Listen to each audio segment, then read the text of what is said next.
Hello नमस्कार दोस्तों, आज की इस वीडियो में आपका बहुत बहुत स्वागत है। दोस्तों आज की इस वीडियो में हम बात करने वाले हैं दालों के बारे में। ठीक है, पिछले वीडियो में हमने अनाज के बारे में बात किया था। आज की इस वीडियो में हम दालों के बारे में बात करने वाले हैं। यानी कि पादप जो थे हमने 3 भागों में विभाजित किए थे। पादपों का विभाजन किया 3 भागों में, खाद्य पादप, औषधीय पादप और इमारती काष्ठ। तो खाद्य पादप में सबसे पहले हमने अनाज के बारे में बात किया। आज की इस वीडियो में हम बात करने वाले हैं सबसे पहले दालों के बारे में। ठीक है, कि दालें क्या होती हैं और दालें जो होती है इसमें सबसे ज्यादा मात्रा किसकी होती है, इनका कुल क्या होता है और कौन कौन सी दालें होती हैं, इन सारी चीजों की आज हम बात करने वाले हैं इस वीडियो के अंतर्गत। ठीक है, तो चलते हैं और स्टार्ट करते हैं दालों को। तो दालें जो होती है, ध्यान से देखिएगा, जो दालें होती हैं इनमें सबसे ज्यादा जो मात्रा पाई जाती है वो प्रोटीन की पाई जाती है। किसकी? दालों में सबसे ज्यादा मात्रा प्रोटीन की पाई जाती है। हमने देखा था जो अनाज था उसमें सबसे ज्यादा जो मात्रा थी वो कार्बोहाइड्रेट की थी, जबकि जो दालें हैं इनमें सबसे ज्यादा मात्रा किसकी पाई जाएगी, इनमें सबसे ज्यादा मात्रा प्रोटीन की पाई जाती है। ये बात आपको याद रखनी है, डायरेक्ट क्वेश्चन बन सकता है आपके कि दालों में सर्वाधिक मात्रा में क्या पाई जाती है, तो आपको बताना है कि प्रोटीन इसमें सर्वाधिक मात्रा में पाया जाता है। ठीक है, अब इसके बाद सेकंड बात आती है कि इसका कुल क्या है, दालों का जो कुल है वो कुल क्या है। क्योंकि हमने देखा जो हमारे अनाज थे उनका जो कुल था वो था घास कुल। ठीक है, घास कुल, जबकि जो दालें हैं इनका कुल जो है यह है लेग्यूमिनोसी। ठीक है, लेग्यूमिनोसी इनका कुल है, आपको याद रखना है इनका जो कुल है ये क्या है बच्चों, लेग्यूमिनोसी है। क्या है? लेग्यूमिनोसी, याद रखना है आपको। दाल जो होती है किस कुल से संबंध रखती है, तो लेग्यूमिनोसी कुल से ये संबंध रखती है। और दालों में जो सबसे ज्यादा पाया जाता है, क्या पाया जाता है, तो आपको बताना है सर इसमें सबसे ज्यादा प्रोटीन पाया जाता है। क्या पाया जाता है? प्रोटीन पाया जाता है। तो ये बेसिक डिटेल आपको दालों के बारे में याद रखनी है। अब बात कर लेते हैं कि दालें कौन कौन सी हैं और इनके अंतर्गत क्या क्या इनका विशेषता है। ठीक है, तो सबसे पहले हम बात कर लेते हैं चना की। ठीक है, चना, देखो चना की दाल बहुत फेमस है और इसमें रोटी चूर चूर के आनंद के साथ हम खाते भी हैं। ठीक है, जब चने की दाल बनती है तो बड़े ही स्वाद के साथ दाल बाटी में भी चने की जो दाल बनती है, जब उसका मस्का लगता है तो गदगद हो जाते हैं, आनंद आ जाता है। ठीक है, तो चना जो है, चने की दाल, यानी कि चना का जो वैज्ञानिक नाम होता है, इसका जो वैज्ञानिक नाम होगा चने का, ये होता है साइसर एराइटिनम। क्या होता है बच्चों? साइसर। देखो साइसर, ध्यान देना, साइसर एराइटिनम, साइसर एराइटिनम इसका वैज्ञानिक नाम होता है। क्वेश्चन आ जाए चने का साइंटिफिक नेम या वानस्पतिक नाम भी दे सकता है, क्योंकि वैज्ञानिक नाम की जगह आपको क्या दे सकता है, वानस्पतिक नाम भी दे सकता है। तो याद रखना, तो चना होता है इसका वैज्ञानिक नाम क्या होता है, साइसर एराइटिनम इसका वैज्ञानिक नाम क्या होता है। ठीक है, वापस रिपीट कर रहा हूं, चने का वैज्ञानिक नाम क्या होता है, साइसर एराइटिनम इसका वैज्ञानिक नाम होता है साइसर एराइटिनम। ओके, इसके बाद चने की अगर विशेषताओं की बात करें, इसको क्या कहा जाता है, तो ध्यान रखना बच्चों, जो दालों का जो राजा होता है वो चने को ही कहा जाता है। क्वेश्चन बन सकता है यहाँ से कि दालों का राजा किसे कहते हैं, तो आपको बताना है कि जो चना होता है उसको दालों का राजा कहते हैं। आपको पता होगा अम्लों का जो राजा था वो सल्फ्यूरिक अम्ल था। चैप्टर नंबर 5 की बात कर रहा हूँ। तो यानी कि दालों का जो राजा है वो चना है, जबकि अम्लों का जो राजा है वो सल्फ्यूरिक अम्ल है, और जंगल का राजा तो आपको पता है शेर होता है। ठीक है, तो यहाँ पर राजा की बात करें तो दालों का जो राजा है वो क्या है, वो है बच्चों चना। ठीक है, अब जो चना है ये एक रबी की फसल है। चना क्या है, एक रबी की फसल है, तो ये भी याद रखना है, रबी की फसल। जैसे हमने देखा था गेहूं रबी की फसल है, और जो चना है ये भी कैसी फसल है आपको बताना है, तो ये भी रबी की फसल है। ठीक है, इसके बाद बात करते हैं चना उत्पादन की दृष्टि से भारत का विश्व में पहला स्थान है। ठीक है, चना उत्पादन की दृष्टि से भारत का कौन सा स्थान है, विश्व में पहला स्थान है। ये भी आपको ध्यान रखना है, वेरी वेरी इंपॉर्टेंट है, और आ सकता है परीक्षा में कि चना उत्पादन दृष्टि भारत का विश्व में कौन सा स्थान है, तो पहला स्थान है। ठीक है, इसी प्रकार कल के वीडियो में हमने देखा था कि चावल उत्पादन दृष्टि से भी भारत का विश्व में पहला स्थान है। ठीक है, तो हमने चने के बारे में अभी डिस्कशन किया कि जो चना होता है इसका वैज्ञानिक नाम क्या होता है, तो साइसर एराइटिनम इसका वैज्ञानिक नाम होता है, और इसे दालों का राजा कहा जाता है। क्या कहा जाता है, दालों का राजा कहा जाता है, और ये एक प्रकार रबी की फसल है। ठीक है, रबी की फसल है, और चना उत्पादन दृष्टि से भारत का विश्व में पहला स्थान है। ठीक है, तो आई होप आपको चने से मोहब्बत हो गई होगी, जान पहचान हो गई होगी। ठीक है, अब बात करते हैं हम अरहर की। ठीक है, अरहर की दाल का नाम सुना होगा बच्चों आपने, तो अरहर की भी दाल बनती है। किसकी? अरहर की दाल बनती है, और अरहर का जो वैज्ञानिक नाम है वो है केजेनस केजन। क्या नाम है? केजेनस केजन। यानी कि अरहर की जो दाल है, यानी अरहर का जो वैज्ञानिक नाम है ये क्या है, केजेनस केजन है। क्या है बच्चों? केजेनस केजन, केजेनस केजन, ध्यान रखना, केजेनस केजन, केजेनस केजन, केजेनस केजन, ठीक है। तो इसका वैज्ञानिक नाम हो गया। इसके विशेष विवरण में आपको नहीं दे रखा तो फालतू की बकवास आपको याद नहीं करनी, ठीक है। तो इतना दिया है कि अरहर का वैज्ञानिक नाम क्या होता है, तो आपको बता देना है क्या होता है, केजेनस केजन होता है, ठीक है। तीसरी दाल आती है हमारे पास मटर की, ठीक है, यानी मटर। और मटर का जो वैज्ञानिक नाम होता है ये होता है Pisum sativum, Pisum Pisum Pisum sativum, Pisum sativum इसका वैज्ञानिक नाम होता है। किसका बच्चों, मटर का जो वैज्ञानिक नाम होता है क्या होता है, पाइसम सेटाइवम होता है, ठीक है। आई होप क्लियर हुआ होगा। अब बात करते हैं मूंगफली। तो आपके माइंड में आ रहा होगा कि सर हम मूंगफली की भी दाल होती है, बच्चों बिल्कुल मूंगफली की भी दाल बन सकती है, ठीक है। तो यानी कि जो मूंगफली होता है इसका वैज्ञानिक नाम जो होगा ये होता है एरेकिस, ध्यान देना बच्चों, क्या है, एरेकिस, एरेकिस हाइपोजिया, एरेकिस हाइपोजिया इसका वैज्ञानिक नाम होता है। यानी जो मूंगफली होती है, मेरा ढक्कन पड़ चुका है ना, कोई बात नहीं, उठा लेंगे भी, ठीक है। तो यानी कि जो हमारी जो मूंगफली होती है इसका वैज्ञानिक नाम क्या होता है, इसका वैज्ञानिक नाम होता है एरेकिस हाइपोजिया, एरेकिस हाइपोजिया इसका वैज्ञानिक नाम होता है, साइंटिफिक नेम होता है किसका, मूंगफली का, ठीक है। और यहाँ पर इंपॉर्टेंट बात आपको याद रखनी है क्या, कि मूंगफली उत्पादन दृष्टि से भी भारत का विश्व में पहला स्थान है, ठीक है। मूंगफली उत्पादन की दृष्टि से भी भारत का विश्व में पहला स्थान है, ये बात आपको याद रखनी, अच्छी तरह से दिमाग में बिठा लेनी, ठीक है। कोई दिक्कत आपको, देखो तीन बातें हमने, भारत में पहला स्थान, चावल उत्पादन दृष्टि से भी भारत का विश्व में पहला स्थान है, चना उत्पादन की दृष्टि से भी भारत का विश्व में पहला स्थान है, और हमने देखा मूंगफली उत्पादन की दृष्टि से भी भारत का विश्व में पहला स्थान है। तो ये बात आपको याद रखनी है, ठीक है। अब बात करते हैं आगे सोयाबीन की, ठीक है। तो सोयाबीन की जो दाल होती है वो भी अच्छी लगती है। तो जो सोयाबीन है इसका वैज्ञानिक नाम जो है ये है ग्लाइसिस मैक्स, क्या है बच्चों, ग्लाइसिस, ग्लाइसिस मैक्स है, ठीक है। तो सोयाबीन का वैज्ञानिक नाम क्या हो गया, ग्लाइसिस मैक्स है। और यहाँ पर वेरी इंपॉर्टेंट क्वेश्चन बनता है, वेरी इंपॉर्टेंट क्वेश्चन क्या बनता है, इसमें सर्वाधिक मात्रा में प्रोटीन पाया जाता है। तो क्वेश्चन बन सकता है कि ऐसी कौन सी दाल है, ऐसी उस दाल का नाम बताओ जिसमें सबसे ज्यादा प्रोटीन पाया जाता है। तो आपको क्या बताना है, तो सर जो सबसे ज्यादा प्रोटीन जिस दाल में पाया जाता है उसका नाम है सोयाबीन, यानी सोयाबीन की जो दाल होती है उसमें सबसे ज्यादा मात्रा में प्रोटीन पाया जाता है, ठीक है। क्लियर हुआ आपको। तो एक बार फिर से रिपीट करते हैं, सबसे पहले दालों में, यानी कि दालें जो होती हैं ये खाद्य पदार्थ के अंतर्गत आती है। आपको पहले तो इतना याद रखना है, यानी खाद्य पादप हमने पढ़े थे उसके अंतर्गत दालें आती है। अनाज हमने पढ़ा, उसके बाद था दालें, और दालों में भी हमने देखा कि जो सबसे ज्यादा पाया जाता है, क्या पाया जाता है, प्रोटीन पाया जाता है। और ये किस कुल से संबंध रखते हैं, तो दालें जो है लेग्यूमिनोसी कुल से संबंध रखती है, ठीक है। तो हमने यहाँ पर कौन कौन सी दालें पढ़ी, हमने चना पढ़ा, अरहर पढ़ा, मटर पढ़ा, मूंगफली पढ़ी और सोयाबीन पढ़ा, ठीक है। इन सभी दालों के बारे में हमने बात की। तो चना जो होता है इसका वैज्ञानिक नाम क्या होता है, सर इसका जो वैज्ञानिक नाम है ये होता है साइसर एराइटिनम होता है, क्या होता है, साइसर एराइटिनम होता है, ठीक है। इसके बाद हमने देखा अरहर, अरहर का वैज्ञानिक नाम क्या होता है, इसका केजेनस केजन इसका वैज्ञानिक नाम होता है, क्या होता है, केजेनस केजन इसका वैज्ञानिक नाम होता है, किसका, अरहर का, ठीक है। इसके बाद हमने देखा मटर, किसके बारे में देखा, मटर के बारे में। और मटर का जो वैज्ञानिक नाम होता है ये होता है पाइसम सेटाइवम, क्या होता है, पाइसम सेटाइवम इसका वैज्ञानिक नाम होता है, किसका, मटर का, ठीक है। इसके बाद हमने किसकी बात की, मूंगफली का।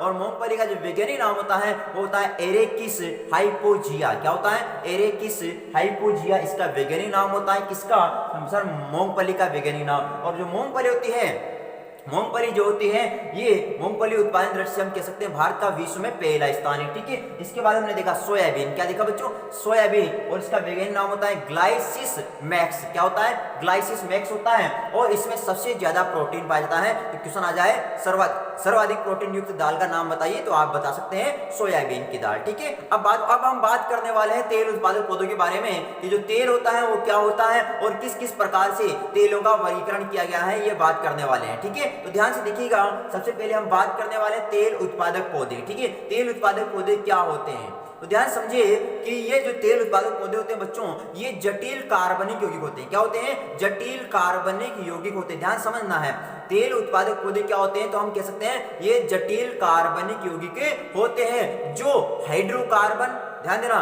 जो हाइड्रोकार्बन, एस्टर, एल्कोहल, एल्डिहाइड आदि के बने होते हैं, ठीक है। वापस सुनिएगा, जो तेल उत्पादक पौधे होते हैं क्या होते हैं, मतलब ध्यान सुनना है क्योंकि वेरी इंपॉर्टेंट डेफिनेशन है।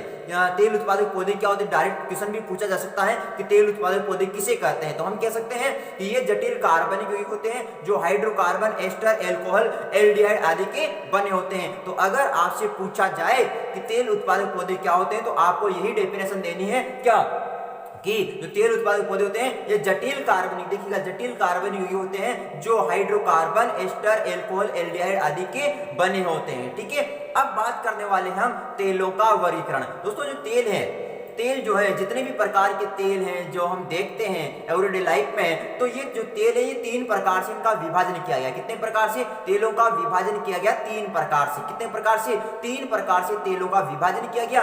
सबसे पहले रखा गया खाने योग्य तेल। खाने योग्य तेल को हम खाद्य तेल भी कह सकते हैं। क्या कह सकते हैं, खाद्य तेल भी कह सकते हैं। उसके बाद आते हैं अखाद्य तेल जिन्हें खाया नहीं जा सकता। ठीक है, तो पहला कौन सा, खाद्य तेल यानी खाने योग्य तेल, और दूसरा है अखाद्य तेल जिन्हें हम नहीं खा सकते, और तीसरा है सुगंधित तेल। ठीक है, तीसरा कौन सा जाता है, सुगंधित तेल आ जाता है। तो पहला हमने कौन सा देखा, सबसे पहला हमने देखा खाने योग्य तेल यानी कि जिन्हें हम खाते हैं, दूसरा है अखाद्य तेल जिन्हें हम नहीं खा सकते, और तीसरा है सुगंधित तेल जिनमें खुशबू आती है ना, खुशबू आती, शानदार खुशबू, जिनको लगाने के बाद ऐसा लगता है कि वाह क्या बात है ना, तो जबरदस्त तरीके से खुशबू आती है बच्चों, खुशबू वाले तेल कह सकते हैं अपन उनको। ठीक है, तो खाने योग्य तेल कौन कौन से हो गया, सबसे पहले हम बात कर लेते हैं खाने योग्य तेल में। नंबर 1 पे हमारा मूंगफली का तेल। कौन सा तेल, यानी खाने योग्य तेल जो है उनके अंदर कौन कौन से तेल आते हैं, तो मूंगफली का तेल आ जाता है। उसके बाद तिल का तेल। तिल का मतलब क्या होता है, हमारे गांव में बोलते हैं तल्ली का तेल। क्या बोलते हैं, तल्ली का तेल, और तल्ली की जगल निकलवाई जाते हैं, और तल्ली के जो तेल होता है बच्चों इसमें हम,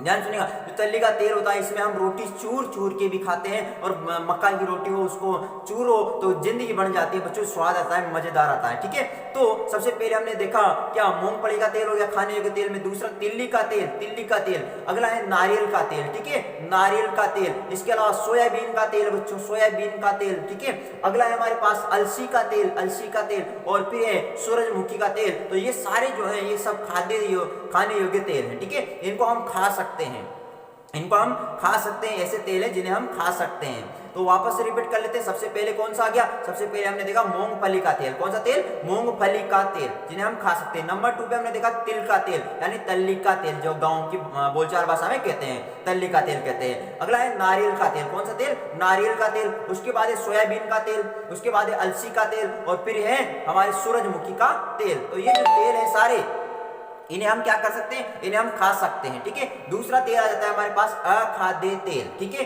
जिन्हें हम नहीं खा सकते, और अगर खा लिया तो आपके शरीर के अंदर प्रॉब्लम हो सकती है, बहुत बड़ी प्रॉब्लम हो सकती है। कौन कौन से हैं, सबसे पहला अरंडी का तेल, ध्यान सुनना, अरंडी का तेल। देखो अरंडी का तेल कौन सा तेल है, अरंडी का तेल है, अरंडी का तेल।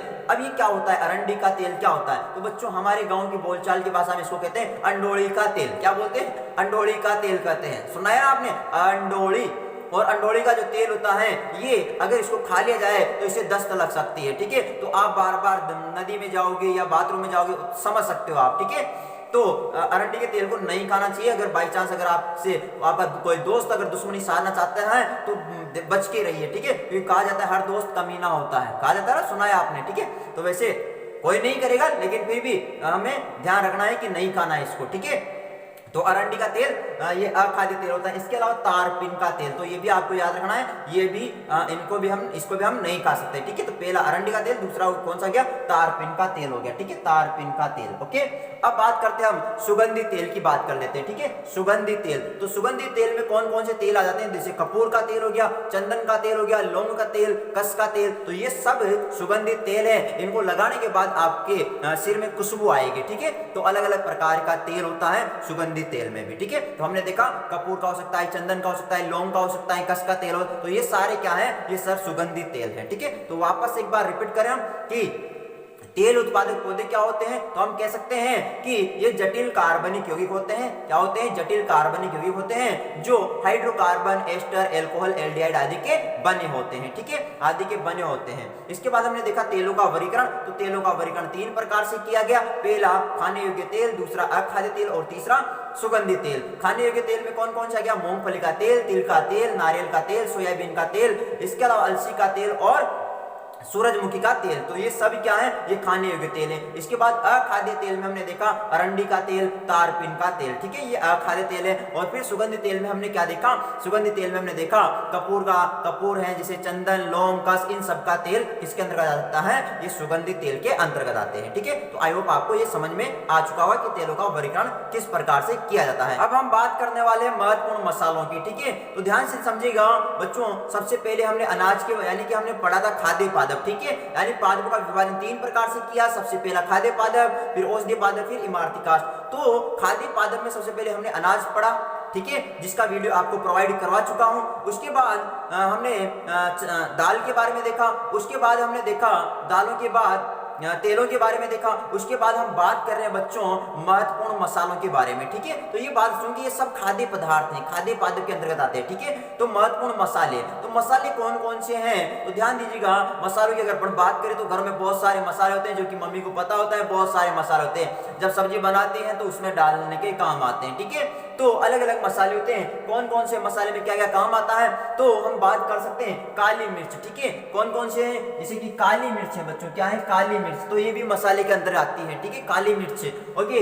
इसके बाद लाल मिर्च है बच्चों, ठीक है, तो लाल मिर्च भी हम मसाले के अंतर्गत ही लेते हैं, ठीक है। तो काली मिर्च है, लाल मिर्च है, जीरा, तो ये सब बच्चों पादपों से ही तो प्राप्त होते हैं ना। भाई देखो काली मिर्च कहाँ से आती है, ऐसा तो नहीं कि डायरेक्ट आसमान से नीचे टपक जाती है, नहीं, तो ये पेड़ों के होते हैं ना, इनके पादप होते हैं बच्चों, ठीक है। तो काली मिर्च है, लाल मिर्च है, लाल मिर्च जो होती है ये भी मिर्च का पौधा होता है, उसी के आती है बच्चों, क्योंकि उसके आने के बाद जब इसको सुखा लेते हैं तो फिर ये लाल बन जाती है। फिर होता है जीरा, ठीक है, जीरा भी पौधे के ही आता है बच्चों, ठीक है। सौंफ का भी पौधा ही होता है, सौंफ का भी पौधा ही होता है, जीरे के जिस प्रकार से जीरा होता है उसी प्रकार से सौंफ का पौधा होता है। उसके बाद जो धनिया होता है, धनिया का भी क्या होता है, पौधा होता है, ठीक है, सिंपल सी बात है। तो यानी कि हम कह सकते हैं मसाले हैं, तो मसालों के अंतर्गत हम कह सकते हैं काली मिर्च, लाल मिर्च, जीरा, सौंफ, धनिया। इसके अलावा लौंग भी बच्चों पौधे के ही आता है, लौंग भी पौधे के ही आता है, ठीक है, लौंग हो गया। इसके बाद अजवाइन होगी बच्चों, हल्दी हो गई, हींग हो गई, अदरक हो गया बच्चों, दाल चीनी हो गई, इलायची हो गई। तो ये सब हम कह सकते हैं बच्चों पौधों से ही प्राप्त होते हैं, किससे, पौधों से ही प्राप्त होते हैं। तो ये सारे इतने सारे मसाले जो कि घरेलू उपयोग में आते हैं और जिन्हें हम खाते हैं बच्चों, ठीक है। इन सब मसालों को हम बड़े ही स्वाद के साथ, आनंद के साथ, मस्ती के साथ, एंजॉय के साथ हम इनका प्रयोग करते हैं, क्योंकि जब दाल बनती है उसमें मसाला नहीं होता है तो हम इतना एंजॉय के साथ उसे नहीं खाते हैं। लेकिन जब मसाला पड़ा हुआ होता है या सब्जी में मसालेदार सब्जी होती है तो फिर आनंद आ जाता है खाने का, ठीक है। जिम में जाते हैं ना तो वहां पर कितने सारे मसालों से सब्जी बनाई जाती है, तो कितने चूर के नहीं खाते अपन, जिमने में सब्जी को खाते ही नहीं खाते। तो यही मसालों का योगदान है बच्चों, जिनसे हमें सब्जी का स्वाद बन जाता है, ठीक है। इसी प्रकार जैसे चाय बनाई जाती है तो उसमें हम कह सकते हैं इलायची ना पटको, उसमें अदरक ना पटको तो स्वाद इतना मस्त नहीं आता है, मजा नहीं आता है चाय पीने का। तो हम कह सकते हैं इन्हीं मसालों की देन से हमारी जो जीभ होती है इसका स्वाद बढ़ जाता है, ठीक है। और इस जीभ को खुश रखने के लिए हम इन मसालों का प्रयोग करते हैं, ओके। तो काली मिर्च होगी, लाल मिर्च, जीरा, सौंफ, धनिया, लौंग, अजवाइन, हल्दी, हींग, अदरक, दालचीनी और इलायची, ये सब और भी मसाले बच्चों, तो ये सब हमें कहां से प्राप्त होते हैं, पादपों से प्राप्त होते हैं। तो ये सब खाने योग्य मसाले हैं, ठीक है। अब बात करते हैं हम पेय पदार्थों की, ठीक है। देखो अब हमारा पेय पदार्थ आ चुका है। सबसे पहले अनाज पड़ा, उसके बाद दाल पड़ी, उसके बाद हमने तेल पड़ा, उसके बाद मसाले पड़े। अब क्या बात कर रहे हैं, अब हम बात कर रहे हैं बच्चों पेय पदार्थ यानी पीने योग्य पदार्थ। अब पीने योग्य पदार्थों का मतलब क्या है बच्चों, हम बात कर रहे हैं यहाँ पर चाय और कॉफी की। किसकी बात कर रहे हैं, चाय और कॉफी की बात कर रहे हैं, दूसरी चीज की हम बात नहीं कर रहे हैं, केवल दाल नहीं बच्चों, चाय और कॉफी की हम बात करने वाले हैं। तो चाय जो होती है बच्चों, अच्छा भारत में कितनी ज्यादा, मतलब किसी के भी घर में चल जाओ बच्चों, अगर मान लो आप किसी घर में जाते हो और आपसे चाय के लिए ना पूछा जाए तो क्या सोचते हैं, अरे यार उसके घर गए उसने चाय के लिए नहीं पूछा, बड़ी बात हो गई यार, बड़ी बात हो गई। तो यानी चाय जो है बच्चों, हर घर में चाय दिन में 2 से 3 बार बनाई जाती है, ठीक है। और दिन पता नहीं कितने आदमी बहुत सारे टाइम पीते हैं बच्चों, ठीक है। तो हम कह सकते हैं जो चाय होती है, तो चाय भारत में मैं कह सकता हूँ सुबह तो बनती है, जिसके घर में सुबह चाय नहीं बनती बच्चों, उस परिवार में हम कह सकते हैं नींद ना खुलती, यानी चाय के बिना नींद नहीं खुलती बच्चों, चाय के बिना नींद नहीं खुलती। तो हम कह सकते हैं जो चाय होता है इसका वैज्ञानिक नाम क्या होगा, इसका वैज्ञानिक नाम होता है कामेलिया साइनेंसिस, कामेलिया साइनेंसिस, कामेलिया साइनेंसिस होता है वैज्ञानिक चाय का वैज्ञानिक नाम क्या होगा? कामेलिया, कामेलिया, कामेलिया साइनेंसिस, चाय का वैज्ञानिक नाम क्या होगा? कामेलिया साइनेंसिस। तो बच्चों अब ध्यान दें, हो सकता है आपको याद करने में आसानी होगी। कैसे? जब भी अब आप इसको दिमाग में बिठाओ, चाय का वैज्ञानिक नाम क्या हो गया? कामेलिया साइनेंसिस। इसको बोलचाल की भाषा में ला सकते हैं। जब भी मम्मी चाय के लिए बोले तो चाय मत बोलिए, उसको क्या बोले? मम्मी कामेलिया साइनेंसिस पकड़ा दो, क्या दे दो? कामेलिया साइनेंसिस पकड़ाओ, चाय दे दो मत बोलो, कामेलिया साइनेंसिस दे दो, कामेलिया साइनेंसिस दे दो। अब मम्मी हो सकता है झापड़ रख दे 1-2 दिन के लिए आपको बच्चों, है ना?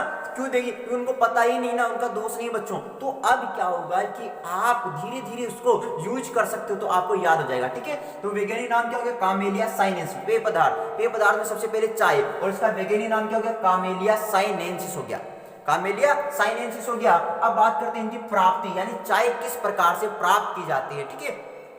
चाय किस प्रकार से प्राप्त की जाती है? तो चाय जो होता है बच्चों पौधे की पत्तियों से प्राप्त होती है, चाय जो होती है पौधे की पत्तियों से प्राप्त होती है, ठीक है? अच्छा ध्यान रखना, जब हम चाय पीते हैं तो वो उसमें चाय पत्ती, तो उस चाय पत्ती की बात करें बच्चों, इस चाय पत्ती की समझ रहे हो ना बात को? तभी तो चाय बनेगी ना, जब चाय पत्ती डालेंगे तभी तो चाय बनेगी, अदरवाइज कैसे चाय बनेगी, ठीक है? तो चाय जो होता है इसका वैज्ञानिक नाम कामेलिया साइनेंसिस होता है, और इसकी जो प्राप्ति होगी कैसे होती है? पौधे की पत्तियों से इसको प्राप्त किया जाता है, पौधे की पत्तियों से इसको प्राप्त किया जाता है, ओके? अब बात करते हैं कॉफी। तो जो कॉफी होता है इसका वैज्ञानिक नाम क्या होता है? कॉफी। देखो गरीब घरों में बनती है चाय, और जो अमीर घर होते हैं उनमें कॉफी बनती है बच्चों, ठीक है? जो अमीर लोग होते हैं उनके घरों में कॉफी, ऐसा नहीं कि चाय, नो, चाय कम पीते बच्चों, कॉफी पीते हैं, कॉफी, भाई कॉफी, ठीक है? तो अमीर जो परिवार होंगे उनमें आप जाएंगे ना तो चाय के लिए नहीं बोलेंगे, वहां बोले कॉफी ले लो जी साहब, कॉफी। अरे भाई हमने तो कभी कॉफी देखी नहीं यार, तो कोई दिक्कत नहीं, देखेंगे आगे देखेंगे ना, अरे कभी हम भी तो होंगे ना भाई, ठीक है? चलो कोई दिक्कत नहीं। तो कॉफी जो होता है इसका वैज्ञानिक नाम होता है काफिया अरेबिका। क्या नाम होता है? कॉफी का वैज्ञानिक नाम क्या होता है? काफिया अरेबिका, काफिया अरेबिका इसका वैज्ञानिक नाम होता है। और इसकी प्राप्ति की बात करें कैसे प्राप्त होती है, तो पौधे के भुने हुए बीजों से, पौधे के भुने हुए बीजों से ये प्राप्त होती है, ठीक है? तो वापस एक बार रिपीट करते हैं, पेय पदार्थ में सबसे पहले हमने चाय देखा बच्चों, और जो चाय है इसका वैज्ञानिक नाम होता है कामेलिया साइनेंसिस। क्या होता है? कामेलिया साइनेंसिस का वैज्ञानिक नाम होता है। और इसकी प्राप्ति की बात करें, प्राप्ति की, तो पौधे की पत्तियों से प्राप्त होती है, पौधे की पत्तियों से ये प्राप्त होती है। और इस दूसरा जो पेय पदार्थ है वो है हमारा कॉफी, और इसका वैज्ञानिक नाम है काफिया अरेबिका।